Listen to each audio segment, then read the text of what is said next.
खुशी हो जाएगी, मैं उसको सरप्राइज दूंगी। तो चलो मैं ब्लैक अंगूर ले चलती हूँ, थैले में रखे हुए हैं मेरे, तो मैं घर पे चलती हूँ। तो चलो मैं चलती हूँ, रानी को सरप्राइज दूंगी। रानी मैं तुम्हारे लिए ब्लैक अंगूर लाई। तो चलो मैं घर की तरफ चलते हैं।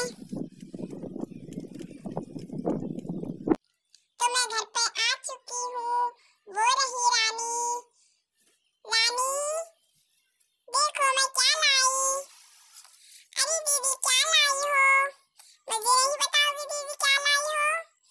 अरे तुम खुद ही देख लो मैं तुम्हारे लिए क्या लाई हूँ। अरे दीदी आप ऐसा क्या ले आई जो मुझे दिखा नहीं रही हो? अरे मैं ऐसी चीज लाई हूँ जो तुमको बहुत पसंद है। अच्छा दीदी तो ये कचौड़ी आप बना कर लाई हो? नहीं आपने गलत फरमाया, कचौड़ी नहीं है, फ्रूट्स में है दीदी। हाँ हाँ फ्रूट्स में है।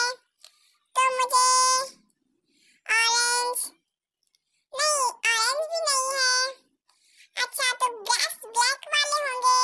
हाँ हाँ ब्लैक ग्रेप्स हैं। अरे दीदी वाह, तो तुमने बहुत ही अच्छा किया,